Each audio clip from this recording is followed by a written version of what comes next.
समय चक्र की गति को ना तो कोई आज तक जान पाया, ना ही कोई उसकी परिणति को समझ पाया है। नर्मदे हर, सबसे पहले इस चैनल को सब्सक्राइब करें। हरदा की आन, वान, शान और पहचान। नार्मदीय रत्न, मौ सरस्वती के वरद पुत्र, चिंतक, व्यंग्यकार, कवि, कुशल वक्ता, मंच संचालक, साहित्यकार स्वर्गीय श्री श्याम साकल्ले जी की चतुर्थ पुण्यतिथि पर नर्मदा सेवा समाज भोपाल विशेषकर अध्यक्ष भाई सुशील बिल्लोरे जी के द्वारा मरणोपरांत उनके सम्मान का आयोजन किया। श्रद्धांजलि देते हुए उनकी धर्मपत्नी श्रीमती शैलमानी साकल्ले को प्रशस्ति पत्र सम्मान से अलंकृत किया। इस दौरान श्याम भैया का पूरा परिवार उपस्थित हुआ। उनके पुत्र श्री राघवेंद्र ने पिता को याद करते हुए उन पर स्वरचित कविता सुनाई, जो सभी को भावविभोर कर गई। दिल्ली, नोएडा आज तक में कार्यरत उनकी बेटी ऋचा साकल्ले त्रिपाठी ने उनकी एक विजुअल बायोग्राफी बनाई, जिसे कार्यक्रम में दिखाया गया और श्याम भैया द्वारा रचित गीत जय भुआना शीश वंदन सुनाया गया। इस मौके पर उनकी बहु पोती बेटे रोहित भी मौजूद रहे। वक्ता के रूप में मित्र प्रफुल्ल निलोसे, लेखिका, साहित्यकार एवं हरदा की पुरानी पड़ोसी श्रीमती लता अग्रवाल, श्री आलोक बिल्लोरे, श्री अशोक नेगी जी, श्री निशांत जोशी, विजय जोशी आदि ने श्याम भैया के संस्मरणों के जरिए उन्हें याद किया। हरदा के अधिवक्ता की संपूर्ण टीम आई। उनकी ओर से श्री हरिमोहन शर्मा ने भी उन्हें याद किया। हरदा समाज के प्रतिनिधि के रूप में श्री अशोक नेगी ने कार्यक्रम के दौरान अपने संस्करण सुनाने के साथ सूचना दी कि हरदा नगर पालिका में स्वर्गीय श्याम भैया एवं मानिक वर्मा के स्टेचू लागने का प्रस्ताव रखा गया है। कार्यक्रम का गरिमामय संचालन साहित्यकार श्री विनय उपाध्याय जी ने उसी गरिमा के साथ किया, जो श्याम भैया जैसे कुशल मंच संचालक के कार्यक्रम का होना चाहिए। कार्यक्रम के अंत में नर्मदा सेवा समाज के अध्यक्ष श्री सुशील बिल्लोरे जी ने सभी का आभार व्यक्त किया। परिवार की ओर से श्री हरिओम सराफ साहब ने सभी का आभार व्यक्त किया। स्वल्पाहार चाय के साथ मैं सतीश पाराशर नर्मदा प्रखर यूट्यूब चैनल के लिए आज 2 मार्च और आज हरदा की आन बान शान और पहचान मां नर्मदा के भरत पुत्र, चिंतक, साहित्यकार, कवि, वक्ता, अधिवक्ता, बैंककर्मी स्वर्गीय श्री श्याम साकल्ले साहब की चतुर्थ पुण्यतिथि है। भोपाल का नर्मदा सेवा समाज, विशेषकर हमारे भाई सुशील बिल्लोरे जी ने एक उनके मरणोपरांत सम्मान समारोह का आयोजन किया है। उस आयोजन में देश भर के उनके चाहने वाले लोग और श्याम साकल्ले साहब का परिवार सभी उपस्थित रहेंगे। उस कार्यक्रम तो श्याम भैया को किसी परिचय के मोहताज नहीं है, तो उस कार्यक्रम में कौन उनके बारे में क्या संस्मरण सुनाता है, उनके बारे में और जानने के लिए आप देखिए कुछ झलकियाँ श्याम साकल्ले साहब के सम्मान मरणोपरांत सम्मान समारोह से कुछ झलकियाँ। धन्यवाद। किसी भी समाज की ताकत का मूल्यांकन उसकी आर्थिक दृष्टि से होता है। और जब कभी गिरने को हुआ संभाल लिया, जब कभी गिरने को हुआ संभाल लिया, कभी डपटते हुए गाल लाल किया। ऐसे नहीं, तुम ऐसे करो, जल्दबाजी ठीक नहीं, जरा संभल के पग धरो। वो कहते थे, गिरना तो नियति है बच्चों, पर टूटना नहीं। गिरना तो नियति है, पर टूटना नहीं। जग के बहकावे में सच से रूठना नहीं। कहते थे, लक्ष्य ऊंचा रखो तो सिर कभी झुकेगा ही नहीं। लक्ष्य ऊंचा रखो तो सिर कभी झुकेगा ही नहीं। सिर्फ वक्त से कदम मिलाओ, वो किसी के लिए रुकेगा नहीं। कहते थे, जीवन के दिए में कर्म का घी जलता आया है। जीवन के दिए में कर्म का घी जलता आया है। उसी के उजाले से बेटा ये घर चलता आया है। उनकी यही सब बातें हिम्मत जगाती हैं, गुप्त स्याह अंधेरे में भी रास्ता दिखाती हैं। हर समय लगता है पीठ पर उनके हाथ होते हैं। पिता कहीं नहीं जाते, हमेशा साथ होते हैं। पिता कहीं नहीं जाते, हमेशा। चाकू की नोक से कटती नहीं दिए की लौ, जिस्म के मर जाने से किरदार नहीं मरा करते।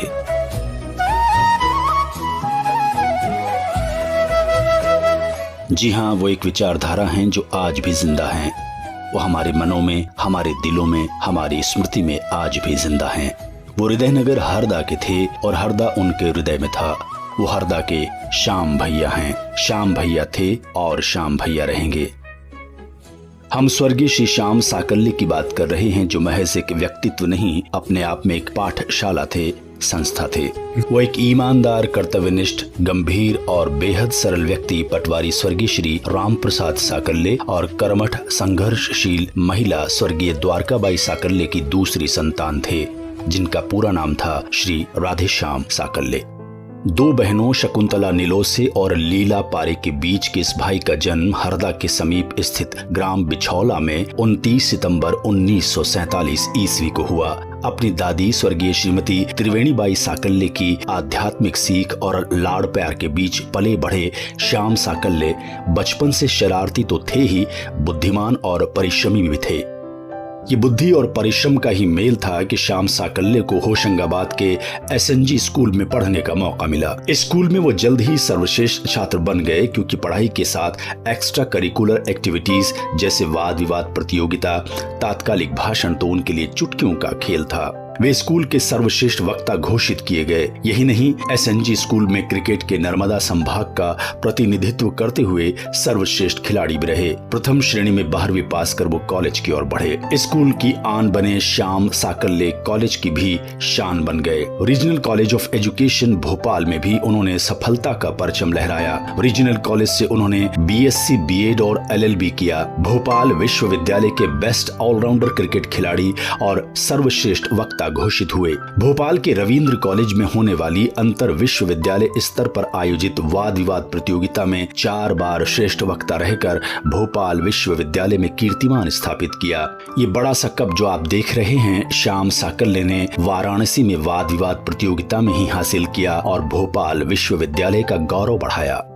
ये भोपाल यूनिवर्सिटी में हुए नाम का ही वैभव था कि 14 जून 1975 को हुए उनके विवाह समारोह में खुद तत्कालीन कुलपति आशीर्वाद देने पहुंचे थे।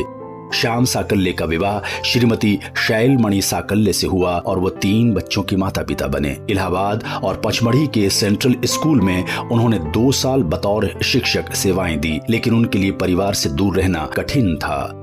तो बैंक की परीक्षा दी और उत्तीर्ण हुए और स्टेट बैंक ऑफ इंडिया की भोपाल शाखा में सेवा का अवसर मिला। बाद में जाति जिम्मेदारियों के चलते वो स्टेट बैंक ऑफ हरदा में आ गए। वो कवि हृदय व्यक्ति थे। उन्होंने शुरुआत व्यंग्य कविताओं से की, फिर धीमे धीमे सामाजिक मुद्दे उनकी कविताओं में छलकने लगे। मैं मझधारों में विश्वासों का दीप जलाए बैठा हूँ, मैं अंधकार में आशा का एक दीप जलाए बैठा हूँ। बचपन में ही जान गए थे गहराई हम घाट घाट की, कैसे भूले दिन वो सीख संस्मरण यादें अपने होशंगाबाद की।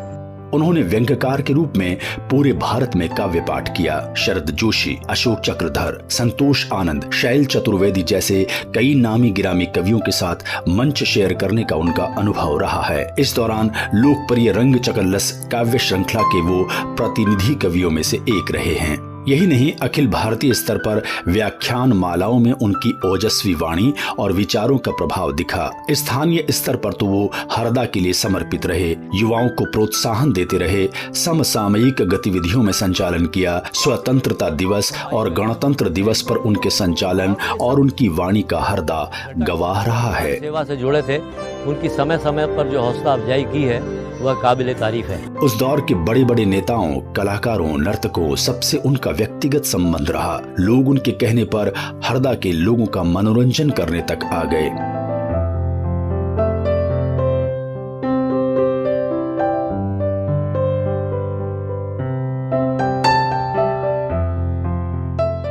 साल तक भारतीय स्टेट बैंक में सेवा करने के बाद उन्होंने हरदा जिला न्यायालय की ओर रुख किया। 20 साल से ज्यादा वकील के रूप में सेवाएं दी, यहाँ भी दिलों पर राज किया। एक अधिवक्ता के रूप में उनकी बहसें आज भी लोगों के मन मस्तिष्क को रोमांचित करती हैं। श्याम साकल्ले ने शब्द की उत्पत्ति एवं विस्तार पर विशेष कार्य संपादित किया। भुआणी बोली के शब्दों की संस्कृत निष्ठ उत्पत्ति पर विशेष कार्य किया। भाषा विज्ञान की कार्यशाला पर उनका अनुभव प्रबल रहा। श्याम साकल्ले के लिए जितना कहा जाए वो कम है। वो कवि, व्यंग्यकार, साहित्यकार, इतिहासकार, बैंक कर्मी, वकील, वक्ता, कुशल संचालक सब कुछ थे। व्यक्तिगत जीवन में भी एक अच्छे बेटे, पति, पिता और दादा बनकर जिम्मेदारियों का निर्वहन किया।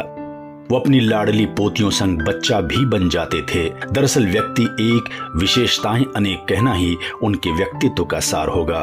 खुद हरदा के उनके मित्र साथी उनके बारे में आज भी यही कहते हैं। श्याम भैया साकल्ले जैसा सरस और प्रखर व्यक्तित्व बहुत कम देखने में आता है। वे जिस भी कार्यक्रम में उपस्थित होते थे, वातावरण को वे रसमय बना देते थे। उनकी उपस्थिति दूर दूर तक महसूस होती थी। उनके जैसा प्रत्युत्पन्न मति का स्वामी मुझे देखने को नहीं मिला। वे बहुत सजग व्यक्तित्व थे। श्याम भैया को एक संपूर्ण व्यक्ति के रूप में मैंने देखा, उनको पिता की भूमिका में भी देखा, उनको एक अच्छे बड़े भाई के रूप में, अच्छे साथी के रूप में, और हर व्यक्ति की चिंता करने वाले, और पूरे समय बड़ा सकारात्मक सोच रखते हुए इतिहास पे हमेशा बात करना, इतिहास में डूबे रहना, और शहर को लेके बड़े चिंतित रहते थे।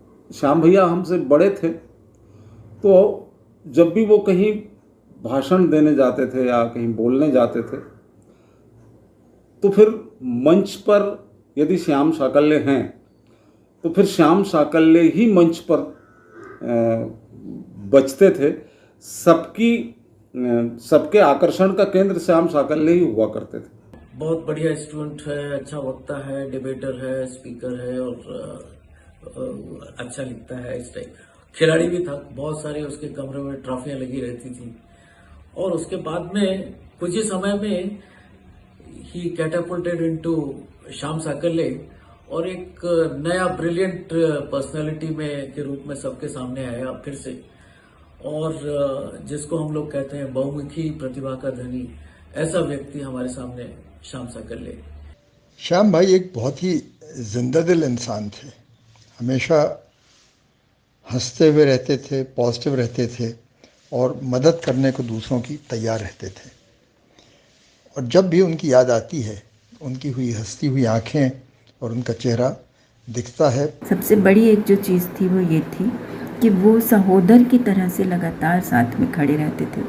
कोई भी हो, मैं हूँ, कोई भी हो, और मेरे साथ स्पष्ट उनका बहुत अधिक ही, मैं थोड़ी मेरी परिस्थितियाँ ऐसी थी, कठिन समय था, तो उसमें वो बराबर अधिकार से खड़े रहे।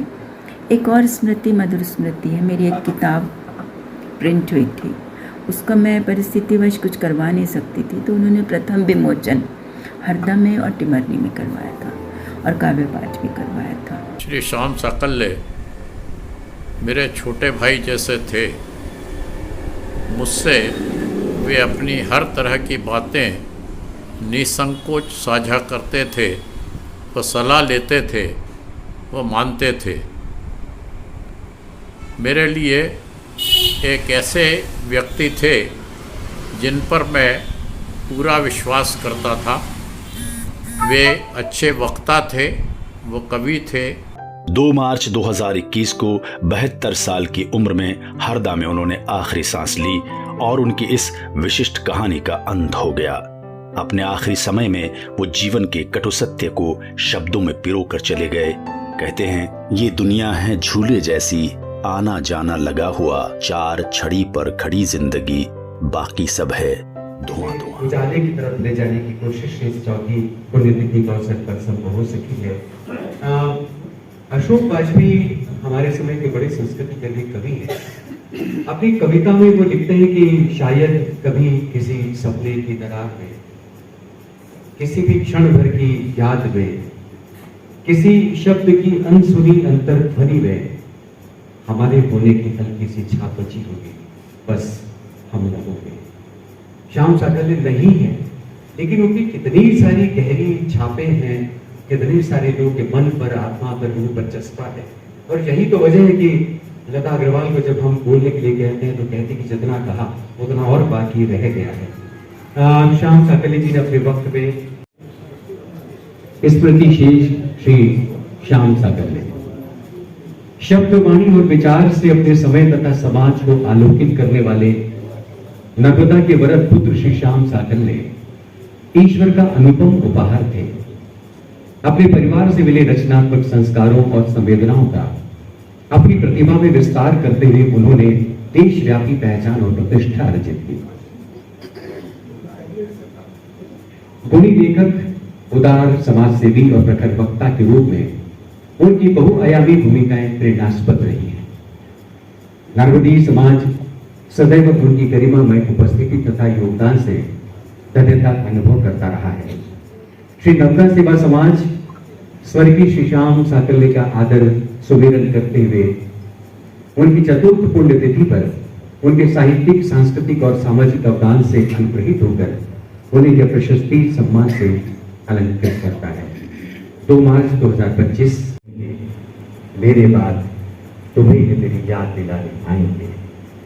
श्याम साकल्य एक ऐसा ही तराना, एक ऐसा ही गीत, एक ऐसा ही छंद जिसे बार बार गाने गुनगुनाने को हमारा जी चाहता है।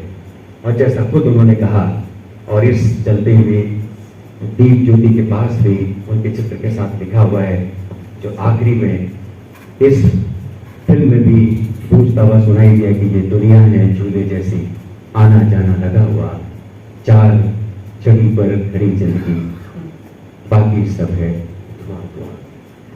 ये हम सब जानते हैं कि अंततः एक मुश्त में हमारा सबका जो वजूद है वो सिमटने वाला है, लेकिन बीच का जो जीवन है, जन्म और मृत्यु के बीच में जो अवधि हम सबको मिलती है, उसे हम कितनी सार्थकता के साथ जीते हैं, कितना मकसद के साथ जीते हैं। और जब वैसा जीते हैं तो उसके बाद जो छूट जाता है, वही सब समेटने के लिए हम सब आज यहाँ पर इस समारोह की शक्ल में यहाँ पर हाजिर हैं। यह अवसर था जब ये मन किया सुशील बेल्लोरे जी का, श्री नर्मदा सेवा समाज का, कि श्याम साकल्य जब तक हमारे बीच में रहे, उन्हें बहुत औपचारिक रूप से हम ऐसा सम्मान नहीं दे पाए, लेकिन विदेश दुनिया के बच्चों पर जरूर जाते रहे, उन्हें अलग अलग किस्म के सम्मान पुरस्कार मिलते रहे। लेकिन आज उनके न होने पर भी उनकी स्मृति में एक सम्मान आदरणीय भाभी जी के हाथों में नर्मदा सेवा समाज सौंपना चाहता है। और हम चाहेंगे कि आदरणीय सुशील बेल्लोरे जी, आदरणीय संगीता जी, लता जी सब मिलकर, जो कि अपनी तयशुदा जिंदगी जीकर जैसे बहुत बड़े रूप में हमारे भीतर बाकी रह जाते हैं,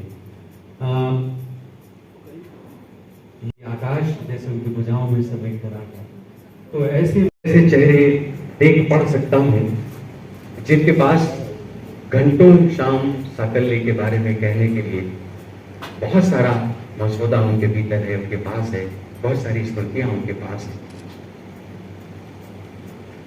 जब हम श्याम साकल्य की बात करते हैं तो हमें सबसे पहले एक बहुत ही प्रखर, कुशल, कुशाग्र व्यक्तित्व वो दिखाई देता है, जो मंच पर हम जैसे लोगों का प्रेरणा स्रोत रहा, जिनको सुनकर, जिनको देखकर हम लोगों ने मंच पर इस तरह से हौसला संभाला खड़ा होने का।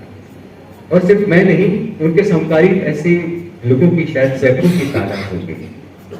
श्याम साकल्य को एक लेखक के रूप में जब हम देखते हैं तो हमें लगता है कि कोई भी विधा ऐसी नहीं थी जिसमें श्याम साकल्य ने अपनी कलम न चलाई हो। वो बहुत अच्छे गीतकार थे, जिन्होंने भगवान के जयकारे को समेट के बहुत अच्छा गीत लिखा है जिसे हम सुनेंगे। वो बहुत अच्छे व्यंग्यकार थे, वो बहुत अच्छे कथाकार थे, वो बहुत अच्छे निबंधकार थे। और अनोखा तीर सब जानते हैं, हरदा का एक अखबार है जिसमें अजात शत्रु को लिखते ही थे, लेकिन साथ में श्याम भाई साकल्य को भी बहुत सारे पाठक उनका इंतजार करते थे कि श्याम साकल्य जब क्या लिखने जा रहे हैं। इसलिए एक ऐसा बहुआयामी व्यक्तित्व प्रकाशित होता हमें दिखाई देता है श्याम साकल्य के रूप में, जो मेरा नहीं कईयों का आदर्श अपने समय में बना। यदि मित्रता की बात करें तो उनके रूम पार्टनर के रूप में जोशी जी बैठे, कितनी सारी यादें उनके पास हैं।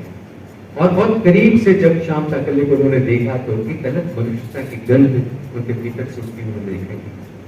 अगर रिश्ते नातों से जोड़कर देखें तो बहुत सारे लोग, जैसे मैंने पहले ही कहा कि श्याम साकल्य के रिश्तों में न जाने कितने सारे संपर्कों की उस पूरी की पूरी ओर छोड़ को उस ताने बाने को लेकर जीते रहे, लेकिन रिश्ते को निभाने में भी श्याम साकल्य बहुत ही ईमानदार मनुष्य के रूप में और एक बहुत ही अव्वल कोटि के मनुष्य के रूप में दिखाई देते हैं।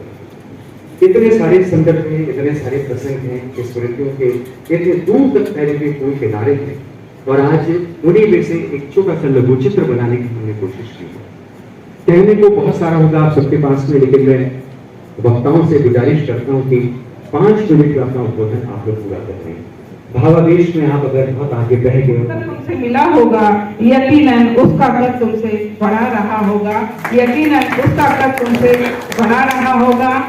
आज का ये आयोजन नारददेव समाज, उसके साथ ये बच्चे और सर का भी नाम लिया।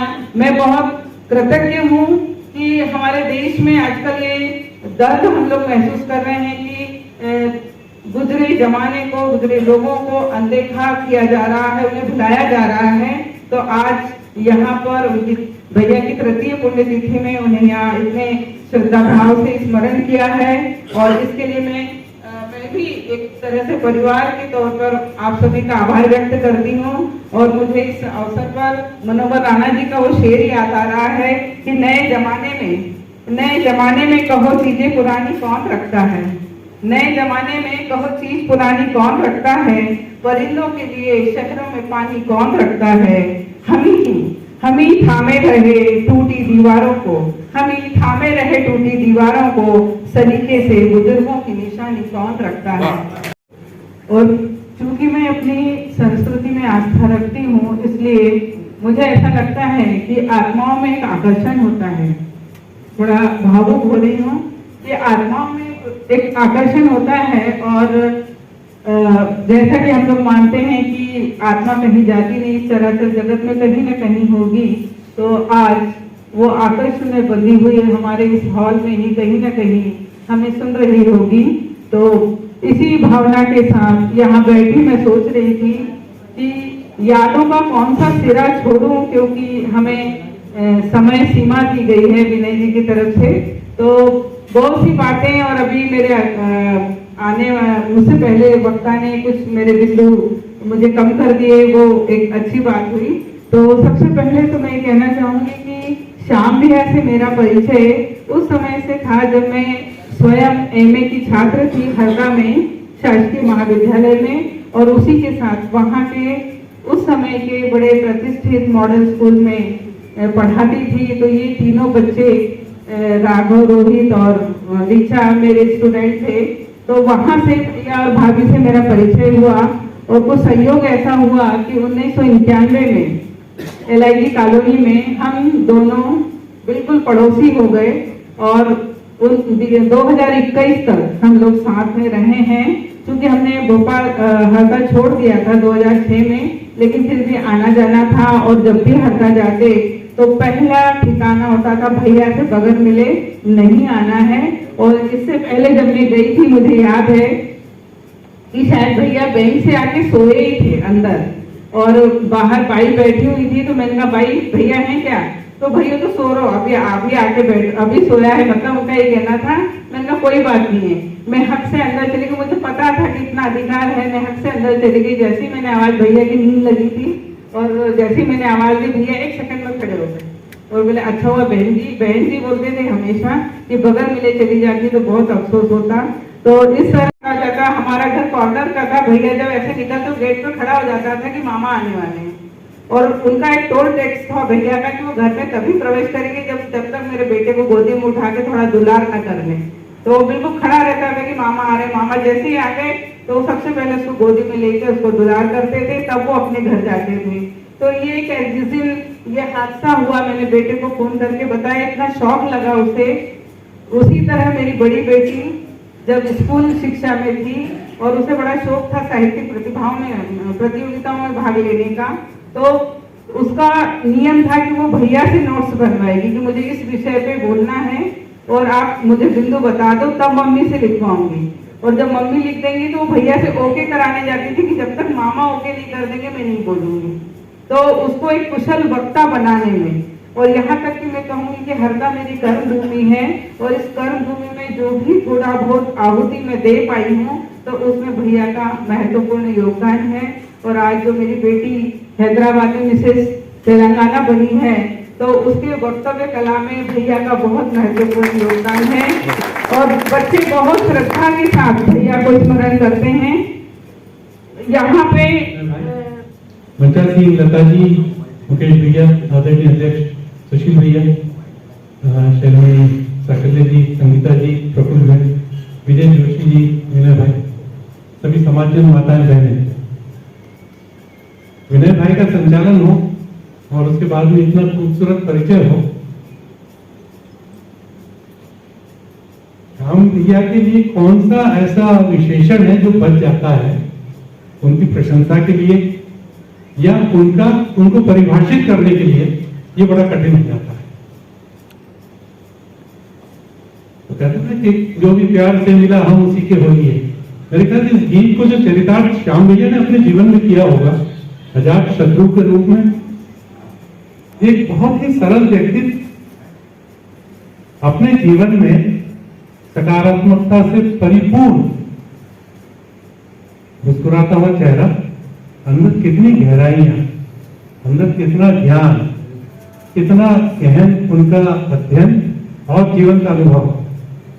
लेकिन जब वो किसी से मिलते थे तो उसके स्तर पे आ जाते थे और उसको इतना कंफर्टेबल फील करवाते थे जिससे भी इंटरेक्ट करते थे। श्याम भैया से मेरा संपर्क 1990 के बाद से हुआ और हरदा में किसी केस की वजह से मुझे बार बार हरदा जाना पड़ता था कि प्रॉपर्टी हमने खरीदी थी। श्याम भैया ने हाथों हाथ मुझे ऐसे संभाल लिया, क्योंकि लोकल पार्टी की वहां की लोकल वकील हुआ करते थे, लेकिन उन सारे संबंधों को दरकिरार रखते हुए अपने समाज के बंधुओं की तकलीफ में है तो उनका अब मैंने व्यवहार भी देखा, एक तरफा, किसी की परवाह नहीं की, कितने रिकमेंडेशन था, नहीं कोई 6 फुटर हो, टॉल पर्सनालिटी उनकी फिजिकली, लेकिन उनका जो कद था, वो कहते हैं ना कि किरदार की कद्र होती है, किरदार की कद्र होती है, वरना कद में तो साया भी इंसान से बड़ा होता है। ये श्याम भैया थे ऐसे हमारे, ऐसे ही थे श्याम भैया हमारे। हम गौरवान्वित महसूस करते हैं कि नारदी ब्राह्मण समाज में एक ऐसा व्यक्ति पैदा हो। श्याम भैया के कितने दीवाने होंगे, बच्चे से लेके बुजुर्गों तक अंदाजा लगाना कठिन है, क्योंकि वो जहां पर जाते थे और जहां बोलते थे वो छा जाते थे, सबके दिल पे राज करते थे। और उनके व्यक्तित्व की यदि बात करूं मैं, जो मुझे एक शेर पढ़ने में आया विनय भाई, कि खुद से जीतने की जिद है, जो उनका व्यक्तित्व मुझे समझ में आया कि खुद से जीतने की जिद है, मुझे खुद को ही हराना है, मुझे जीतने की जिद है, मुझे खुद को ही हराना है, मैं भीड़ नहीं हूं दुनिया की, मेरे अंदर एक जमाना है। ये आदमी था, बाकी विश्वास कीजिए। श्याम भैया के लिए शब्द मैं कहना चाहूंगा। और एक और शेर में लिख के लाया उनके लिए, विशेष तौर पर उन्हें समर्पित करूंगा कि आंधियों में भी जो जलता हुआ मिल जाएगा, अशोक भैया, आंधियों में भी जो जलता हुआ मिल जाएगा, उस दिए से पूछना, आंधियों में भी जो जलता हुआ मिल जाएगा, उस दिए से पूछना, श्याम भैया का पता मिल जाएगा। क्या बात। 99 वर्ष की आयु तक माता जी जब तक भी वो कहते रहे, लेकिन भाग्य कुछ और मंजूर था, जब 100वें वर्ष के पहले ही फिर श्याम भैया हमको छोड़कर चले गए। इसका बड़ा कष्ट है कि श्याम भैया का एक सपना था और बड़ी योजना बनाई थी कि माता जी का 100 वर्ष जब पूरा करेंगे तो फिर बहुत बड़ा सेलिब्रेशन करेंगे और ये विरोध वो विरोध कुछ अच्छा करते हैं। बोले देखो दीप्ति याद रखना, बोले यदि परिस्थितियां अच्छी नहीं हो ना तो बोले अपनी मनस्थिति बदल लो। तो जो आप 2 शब्द, परिस्थिति और मनस्थिति, यदि परिस्थितियां साथ नहीं दे रही हैं तो अपनी मनस्थिति बदल लो। और आगे उन्होंने मुझसे कहा था, मुझे याद है, मन यदि कमजोर होता है तो परिस्थितियां समस्या बन जाती है, मन यदि कमजोर होता है तो परिस्थितियां समस्या बन जाती है, मन यदि स्थिर होता है तो परिस्थितियां चुनौती बन जाती है। You are ready to face it. मन यदि स्थिर होता है तो परिस्थितियां चुनौती बन जाती है, और अगर मन मजबूत होता है तो परिस्थितियां एक अवसर बन जाती है। बोले दोस्त, अवसर बनाओ अपनी परिस्थिति को, डरने घबराने की जरूरत नहीं। अब बड़ी ऊर्जा थी इस आदमी के अंदर। कार्यक्रम में आए तो फिर कार्यक्रम के बाद में चर्चा का विषय श्याम भैया बन जाया करते थे। ये उनका व्यक्तित्व था, उनका परिचय हमने सुना कॉलेजेस के अंदर, कितने उन्होंने डिबेट कंपटीशन विस्तृत आप सबके सामने आया। मैं अपनी बात कहूँ तो फिर विनय भाई मुझे टोक देंगे, मुझे बहुत सारा कुछ कहना है।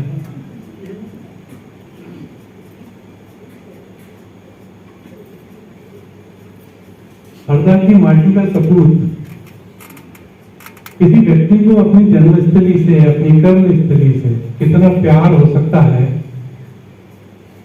हमारा संस्कृति से उनको कितना लगाव था, उसकी कितनी चिंता करते थे वो, और उसकी कितनी चर्चा करते थे, और कितना अध्ययन था।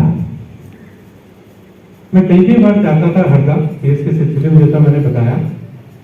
तो गांधी जी जब हरदा आए थे एक बार, उसका भी उन्होंने मुझे जिक्र किया, तो मुझे याद आता है कि कैसे गांधी जी के साथ गांधी जी सड़क पर चल रहे थे, एक कोई ब्राह्मण परिवार, कौन सा परिवार का मुझे नहीं मालूम, और उन्होंने गांधी जी से पूछा कि मेरे लिए क्या आदेश है। तो श्याम भैया ने हमें बताया था कि गांधी जी ने उन ब्राह्मण परिवार को कहा था कि ये जो सड़क की ओर की जो दोनों नालियां हैं, इसकी जिम्मेदारी लीजिए, जीवन पर्यंत आपको नाली साफ करना। और वो परिवार ने वो नालियां साफ करी थी। ऐसी छोटी छोटी बहुत सी घटना है, हरदा का बड़ा रिच हिस्ट्री है, और ऐसी बहुत सारी घटनाएं श्याम भैया ने बताई। उनके साथ जब कोर्ट में प्रवेश करते थे विनय भाई, तो कोर्ट में प्रवेश करना, एंट्री और एग्जिट, यदि 5-50 लोग एंट्री में उनके करें, इस पर प्रफुल्ल भाई नहीं करें, और बाहर आते आते नहीं करें, तो फिर श्याम भैया क्या कोर्ट में गए। यानी दिल से उनके लिए रिस्पेक्ट था। ये मेरा अनुभव, मैंने देखा है। कहते थे महापुरुषों के कदमों के निशान, महापुरुषों के कदमों के निशान अभी मिटे नहीं, महापुरुषों के कदमों के निशान अभी मिटे नहीं। क्यों? क्योंकि हम उन पर कभी चले नहीं। बड़ा व्यंग हम सबके दिल की आपने जो है ये आज कार्यक्रम जमा दिया। मैं आपको दिल से नमन करता हूँ भैया, क्योंकि श्याम भैया के दिल के अंदर कोटि कोटि बिल्कुल खूब भावनाएं भरी हुई। बहुत बहुत धन्यवाद। 2021 में हरदा शिक्षा और साहित्य के क्षेत्र में अनाथ हो गया, जब आदरणीय राष्ट्रपति पुरस्कार प्राप्त GS जोशी और सर्वप्रिय श्याम भैया ने हम सबको छोड़ हरदा को वीरान कर गए। एक शेर याद आता है इनके लिए कि बिछड़े हुए हमसे कुछ इस कदर बिछड़े वो कुछ इस तरह कि सबको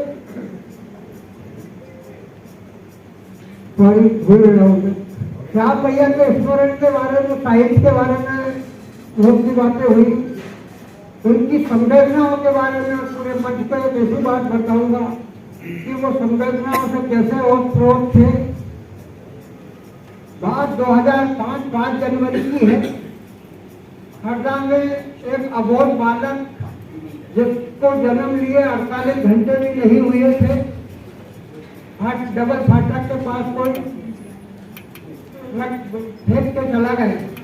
ये बात श्याम भैया को पता चली और वो बहुत द्रवित हुए। उन्होंने सबसे ज्यादा इस विषय में मुझको विश्वास नहीं समझा और मुझसे कही कि यार अशोक, दिन भर से मूड खराब है, उस मासूम बच्चे का क्या गुनाह था, उसको उसके माँ बाप जो भी है उसको छोड़ के हमसे चले गए। मुझे बहुत बुरा लग रहा है। बाद में पता चला वो बच्चा अस्पताल में उसको ले आया गया है। फिर उस चर्चा बहुत दूर तक गई, खंडवा तक चली गई। योग से श्रीमती साधना साठ नाम की एक महिला, जिसकी शादी को 18 वर्ष हो चुके थे, उसकी कोई संतान नहीं थी, वो हरदा आई और उसने सबसे पहले मेरे से बात करी। तो मेरे कई इस विषय में श्याम भैया आए थे, उनसे अपने को बात करनी थी। फिर हम श्याम भैया के पास गए। श्याम भैया ने उनकी माँ के पीड़ा को समझा और पूरी ताकत, एक कम से कम 100 आवेदन आए हुए थे, उन 100 आवेदन को दरकिरार करते अपनी पूरी ताकत लगा के श्रीमती साठ को वो बच्चा उन्होंने दिलाया। आज वो बच्चा खंडवा में अपनी माँ के पास है। मैं समझता हूँ संवेदना का इसके बराबर उदाहरण नहीं और उसका पूरा श्रेय श्याम भैया को। जहाँ तक श्याम भैया की बात है, 1973 से मैं उनके संपर्क में रहा हूँ। उनके बारे में उनके के लिए काम किया कि आप लोग सदैव को इस बात को खुशी हो। अभी बेटी ऋचा ने जब मुझे खबर करी तो बड़ी पीड़ा के साथ उसने एक बात कही कि हरदा वाले तो कुछ कर नहीं पा रहे, लेकिन भोपाल वाले उनकी स्मृति में कार्यक्रम रख रहे हैं, अब तक आप जरूर आए। तो उसके लिए मैं बिल्डर जी को धन्यवाद। लेकिन बेटी ऋचा को भी मैं बताना चाहूँगा कि उनके 2022 में मैं मध्य प्रदेश लेखक संघ का हरदा इकाई का संरक्षक हूँ। हमने उनके स्मृति में एक छोटा सा कार्यक्रम रखा था जिसमें पूरा परिवार उपस्थित था। दूसरा ये बता दूं कि अभी कुछ दिन पहले ही नगर पालिका में प्रस्ताव पास हुआ है जिसको कांग्रेस के विपक्ष के नेता रोजगारी में रखा है। माननीय माणिक वर्मा और श्याम भैया साकल्य के स्टेच्यू का प्रस्ताव पास हुआ। वो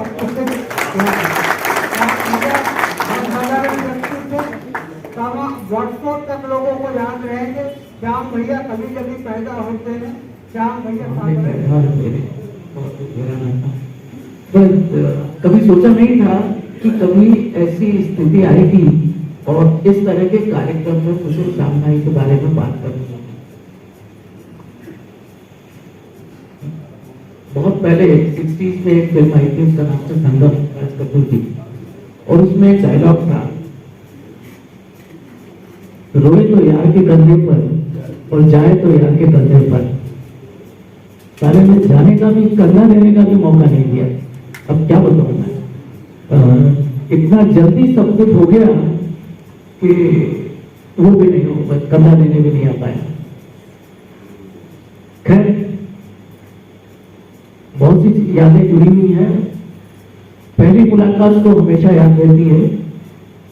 मैं हरदा के हायर सेकेंडरी स्कूल में पढ़ता था और श्याम भाई SMG हाई स्कूल में पढ़ते थे। उस टाइम पर नर्मदा संभाग में 6 जगह हुआ करते थे और बहुत से कॉम्पिटिशन्स हुआ करते थे। तो एक और कॉम्पिटिशन के लिए मैं हरदा से होशंगाबाद आया था। मैं क्रिएटिव राइटिंग के लिए आया था। 1963 या 64 की बात है, 64 की बात है। मैं क्रिएटिव राइटिंग में भाग ले रहा था और श्याम भाई वाद में भाग ले रहे थे। सुबह के टाइम मॉर्निंग सेशन में हमारी प्रतिस्पर्धा थी और उसके बाद में थोड़ा टाइम था, शाम की बस से लौटा। हम लोगों को 5 रुपये मिलते थे, 2 रुपये। जितने बोलने वाले आए थे सबको वोट कर दिया, इंक्लूडिंग नहीं। मंच पे खड़ा हुआ, मुश्किल से 2 वाक्य बोले होंगे, इतना वोटिंग हुआ। सब लड़कों को बोलने नहीं देते कि लड़के होते हैं, पर जब श्याम भाई बोलने को खड़े हुए तो पूरे हॉल में पिन ड्रॉप साइलेंस हो गया। सारी शैतान लड़कियां जितनी थी सब चुप हो गई और बराबर उन्होंने इतना बढ़िया भाषण दिया वहां पर कि उसके बाद में प्राइज तो खैर मिलना ही था, बट इमीडिएटली इस्टेब्लिश कर दिया कि जब ढंग का आदमी बोलता है तो पूरा हॉल सुनता है। तो श्याम भाई की ये खासियत थी जो हमेशा याद रहती है। उसके बाद में तो खैर उनकी भी रहे। मेरे पिताजी का ट्रांसफर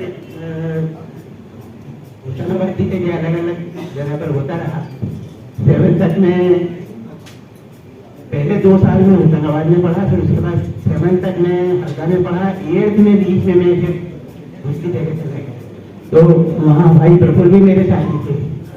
हरदा के पुराने साथियों में जो श्याम के अच्छे मित्र थे उनमें प्रफुल्ल भाई, ओपी खत्रे और हालांकि साथ कम पढ़े हैं ये लोग। ओपी खत्रे तो रीजनल कॉलेज में श्याम के साथ आ गए थे। भाई नारायण, डॉक्टर नारायण भार्गव, वो भी बहुत अच्छे मित्र थे श्याम के। आज मेरे ख्याल से किसी कारणवश नहीं आ पा रहे होंगे।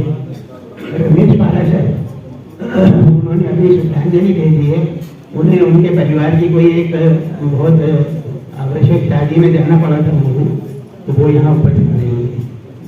और मधु काका, वो भी वृद्धावस्था अस्वस्थता के कारण नहीं आ पाए हैं। हमारे हरदा के बहुत से मित्र हैं जिनसे हमारा एक बैच बहुत आपस में जुड़ा हुआ। सभी समाचार शाम की याद आप सबको पता है। आपका बहुत बहुत धन्यवाद। सभी व्यक्तियों ने अपना टाइम लिया। तो प्रभु भैया लौट के आए। जब मैंने किसी दूसरे काम के लिए फोन किया तो मैंने न्यूज पढ़ी है, मैं उस दिन जरूर आऊँगा। तो उसका मतलब मुझे उनसे आग्रह करने की जरूरत ही नहीं पड़ी और बिल्कुल समय से इंदौर से भोपाल आए और समारोह में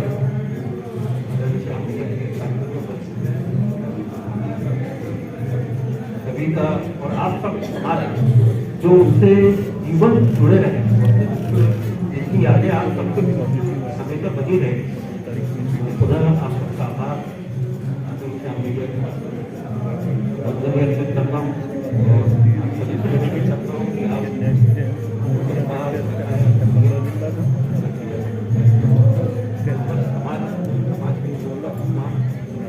मुश्किल है। हम लोग जहाँ पर बैठे सभागार में और मंच पर बैठे जो लोग हैं वो अपने जीवन की अंतिम सांस तक ऐसे किरदार को कभी नहीं भूल पाएंगे। हम लोग छात्र जीवन से ही उनके साथ लग गए और हम लोग फिर बाद में वकालत में आए, तब भैया भी हम लोगों के साथ आ गए। सुबह से शाम तक उनके साथ रहते थे और हम ये कहते थे कि हरदा जिला साहित्य और इतिहास के इंसाइक्लोपीडिया थे। दिन भर आप उनके साथ रहें तो कोई भी ऐसा पल नहीं जाता था जिसमें श्याम भैया जानकारी से भरे हुए नहीं हो। हमेशा कोई ना कोई चीज जानकारी की देते थे और बड़ा सरल सरसता माहौल रहता था। कभी वो कब किसको चिकोटी काट लें और बड़ा हंसी का माहौल बन जाता था। जहां जिस महफिल में बैठे श्याम भैया ही श्याम भैया होते थे और जो उनकी सकारात्मकता का संक्रमण था हम कहें, वो हम लोगों के पीढ़ी में इंजेक्ट हुआ।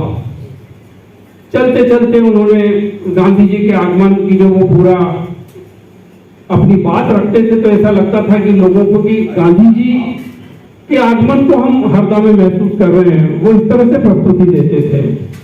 फिर हमारे मित्र वहां पे एमएलए हो गए दोगुने, तो उन्होंने कहा हम लोग सबने प्रयास किया तो गांधी कुटिया वहां पर बन गई अन्नापुरा स्कूल में। चलते चलते उन्होंने कहा हरिमोहन दिनेश ये जो है यहाँ की जगह जो है वो बोधि वट वृक्ष लगा था।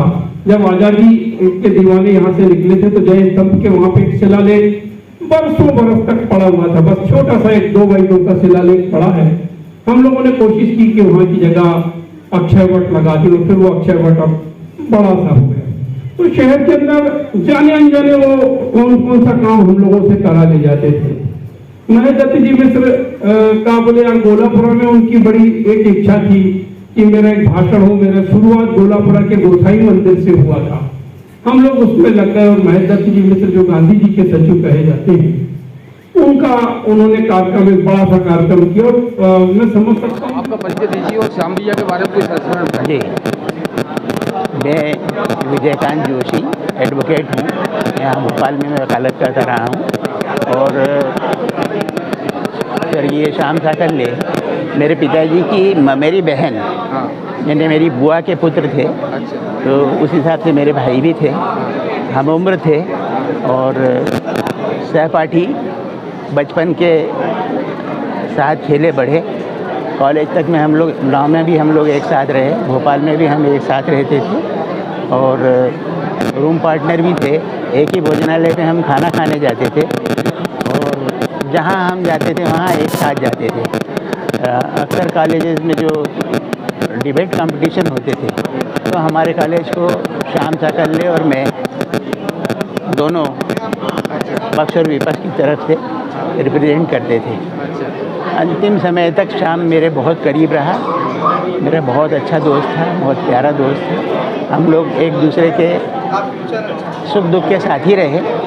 जो बातें किसी और से हम शेयर नहीं कर सकते वो हम एक दूसरे को शेयर करते थे। हम राज थे एक दूसरे के। और मैं बोल नहीं पा रहा हूँ, बस मैं आज श्रद्धांजलि दे सकता हूँ, आगे मैं कुछ बोल नहीं पा रहा हूँ। क्योंकि वो मेरे पिताजी को हमेशा याद करते हैं। अभी मेरे पिताजी अभी 95 साल के हैं और वो जब उनके पिताजी की डेथ हुई उसके बाद से तो मानते ही हैं, उसके पहले भी बिल्कुल मेरे पिताजी को पिता तुल्य ही मानते थे और बहुत ज़्यादा स्नेह उनका था मेरे पिताजी से। लेकिन मैं दिनेश कुमार पारे हरदा से हूँ और श्रद्धेय साकल्ले जी श्याम भैया को मैं बचपन से ही उन्हें देखा है और उनके इवन कवि सम्मेलन भी अटेंड किया है और उनके संचालन में जो हरदा में दशहरा उत्सव होता था नदी के बाहर, तो उनका अद्भुत संचालन होता था। जब वो बोलते थे तो ये समझ लीजिए कि पिन ड्रॉप साइलेंस रहता था, लोग बोलने उत्सुक होते थे उनको सुनने के लिए। तो आगे फिर जब मैं वहाँ पर हरदा में मैं ओशो को पढ़ा, रजनीश की बुक्स वगैरह पढ़ी, और उसके बाद जब मैं उनसे ज़्यादा प्रभावित हुआ तो फिर हमने एक कार्यक्रम करने का सोचा हरदा में। तो पहला कार्यक्रम 1 जनवरी 93 में किया हम लोग। उसमें हमने भैया को मुख्य अतिथि के उसमें इनवाइट किया था। तो वहाँ पर फिर वो आए और उन्होंने हमें बहुत अच्छा वक्तव्य दिया और पूरे कार्यक्रम में साथ रहे। और इसके अलावा मैं भैया के बारे में और कहना चाहूँगा कि स्टेट बैंक में हम जब भी जाते थे तो बस भैया जैसे ही देखते थे बोले इशारा कर देते थे कि हाँ भाई बताओ क्या काम है। और उनको बैंक ऐसा लगता ही नहीं था। वहाँ पर हमारे सभी काम बहुत आसानी से और सुविधा से हो जाते। चाहे अपन को नोट की गिड्डी चाहिए शादी के लिए 10-10 की या 20-20 की, तो भैया तुरंत उसको प्रोवाइड करते थे। हर मैं संतोष पारासर भोपाल में रहता हूं और मेकल सत्ता व्हाट्सएप ग्रुप में आपने देखा होगा, उसका संचालन करता हूं। आदरणीय स्वर्गीय श्याम भैया हमारे मामा जी के लड़के, मतलब हमारे बड़े भैया हैं। हमारे परिवार के सबसे अग्रज, सबसे बुद्धिमान, सबसे साहित्यकार में जिन्होंने एक नई छवि, नया नाम हमें सबको परिवार को दिया।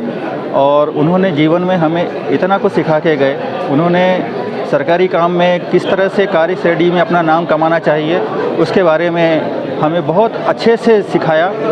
बोले बेटा कभी भी कोई आदमी काम कराने के लिए आता है उसको मना मत करो। जितनी देर में आप मना करोगे उतनी देर में उसका काम कर दोगे तो वो आपको जीवन भर याद रखेगा। इसी की छवि हरदा स्टेट बैंक में उनके नाम से जानी जाती है। बहुत बहुत उनको श्रद्धांजलि।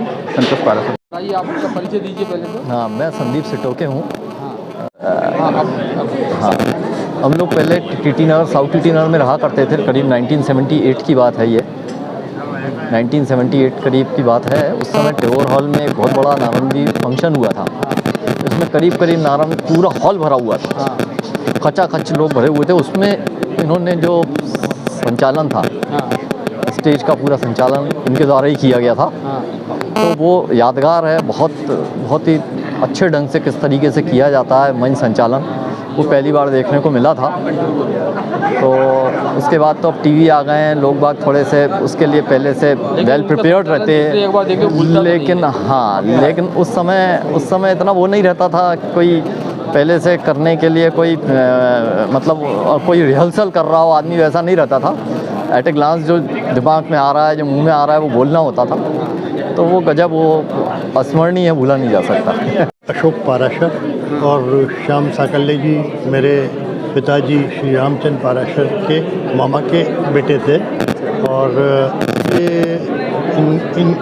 इनके पास मैं भोपाल आने के बाद काफ़ी टाइम रहा और ये भी भोपाल में थे और वो और मैं साथ में रहते थे। वो मेरा बहुत ज़्यादा ख्याल रखते थे। और जब मैं हम लोग अलग अलग भी हो गए और ये हरदा चले गए भोपाल से और मैं भोपाल में ही रहा, तब भी ये मेरा बहुत ख्याल रखते थे। और बचपन से ही इन्होंने मेरा बहुत ख्याल रखा, क्योंकि जब मैं पैदा हुआ था उस समय ये मेरे फादर के साथ नरसिंहपुर में भी रहते थे।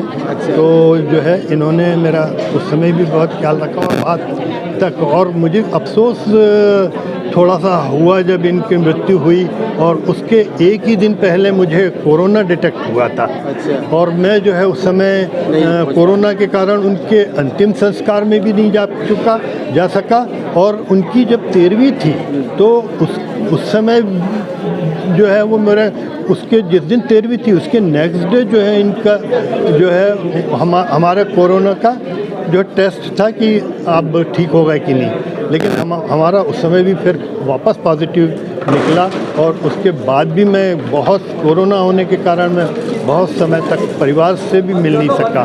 ये हमारी है ऋचा साकल्य उर्फ त्रिपाठी। आजकल मेरी शादी हो गई थी। ये उनके श्याम भैया की बिटिया हैं और आज तक चैनल में नोएडा में है।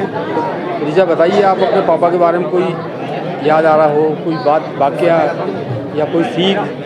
पापा के बारे में क्या ही कहूँ, ज़माना कहता है, पर मैंने बहुत सीखा है। और मेरी मतलब लोग कहते हैं कि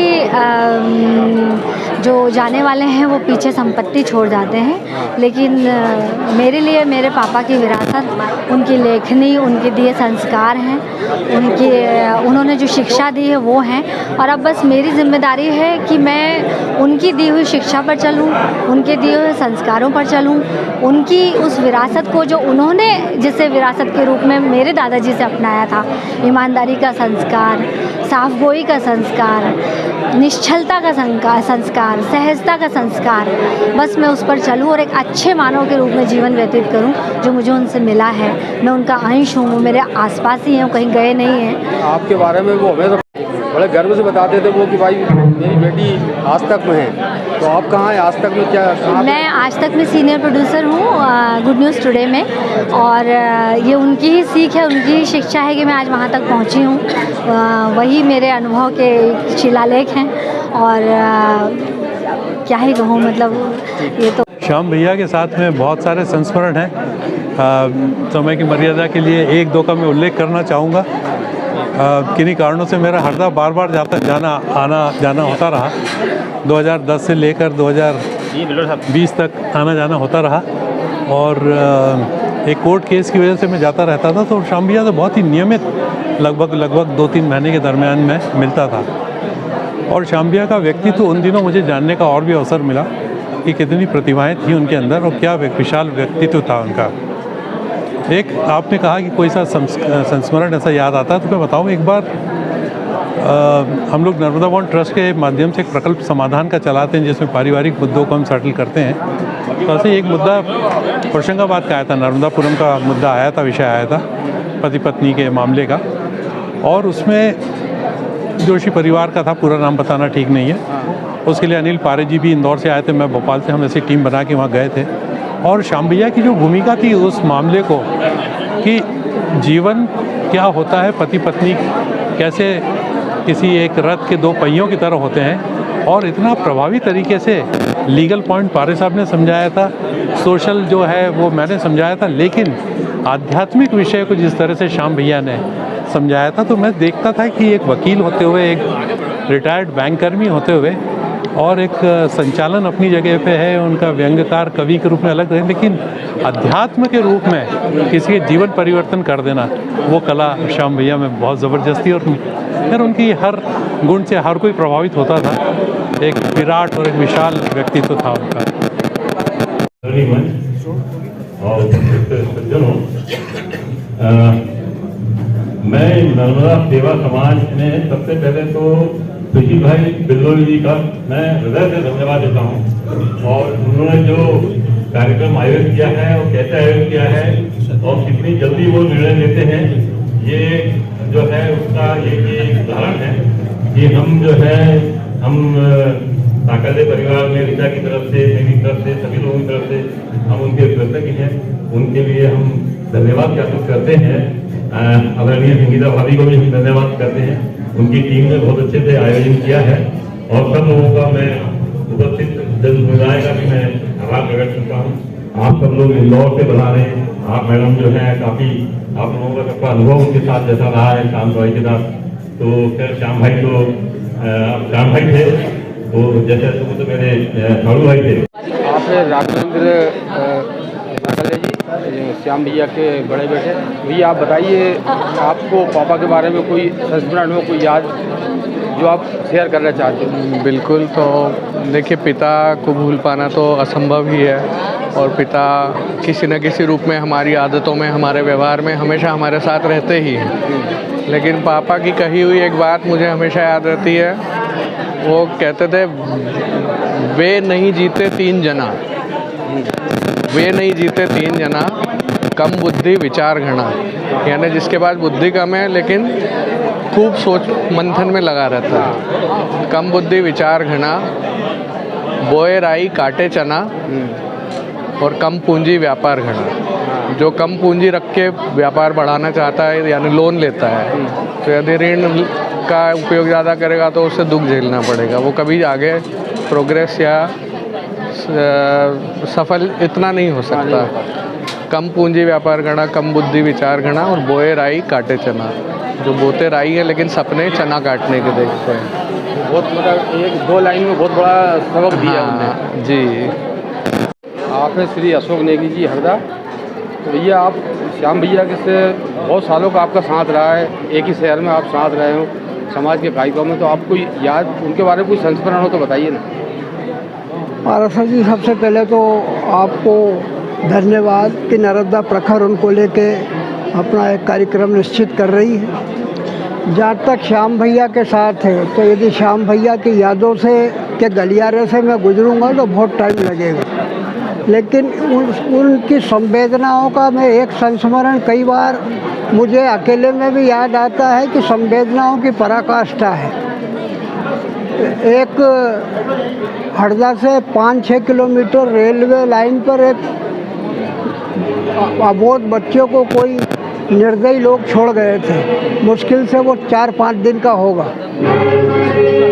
ये बात श्याम भैया को पता चली, उन्होंने किसी साथी के साथ बोले मेरे को अभी अशोक से अभी मिलना है, और मैंने तो बताओ भैया, बोले यार ऐसा ऐसा है, वो भगवान स्वरूप है और अपने शहर का मामला, अपने को ऐसा कुछ करना चाहिए कि उस बच्चे को उसके माँ बाप मिल जाए। देखिए साहब, संजोग की बात है, वो बच्चों को बाल गृह में रख दिया, अस्पताल में रख दिया गया था। इसी बीच क्या हुआ, एक श्रीमती साध, नाम भूल रहा हूँ मैं, खंडवा से आई, क्योंकि उसके बारे में प्रचार हो चुका था कि बच्चा मिला है, तो वह वहाँ आई और उसने सबसे पहले कहा कि मुझे हरदा में अशोक नेगी जी से और श्याम साकल्य साहब से बात करनी है। तो रंजना भारद्वाज के माध्यम से वो हमारे घर तक आए। श्याम भैया को मैंने ढूंढा, मैंने कि भैया आपके मन की मुराद पूरी हो गई, ये बहन जी आई है, इनकी कोई अपनी संतान नहीं है, और जिस सद्भाव से आप मेरे घर तक आए, जो आपकी इच्छा है उस अनुसार अपन कोशिश करें कि वो बच्चा साथ बहन जी को मिले। फिर भैया ये सुन के बाग हो गए, बात नहीं मानेंगे। उस बच्चों को लेने के लिए 100 एप्लीकेशन आई थी। अच्छा। लेकिन 3 दिन तक श्याम भैया उस काम में खाना पीना छोड़ के लगे रहे। अपने व्यक्तिगत संबंधों को पूरा ताकत लगा के उन्होंने 5 जनवरी 2005 को वो बच्चा वो साध मैडम को दिलाया, कोर्ट के माध्यम से। कोर्ट के माध्यम से आज भी बच्चा खंडवा में साध मैडम को पुत्र के रूप में आज भी खंडवा में वो है। श्याम भैया का ये एक माँ की इच्छा को पूरा करने का, जो उन्होंने चारों तीर्थ कर लिए, दुनिया के सब व्रत कर लिए, इतना बड़ा काम श्याम भैया ने किया, और मैं सौभाग्यशाली हूँ कि उनके साथ मेरी समकक्ष भूमिका रही।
मेरे परिवार के लिए मेरी पहली पसंद ब्रह्ममणि भाजी ऑर्डर करें।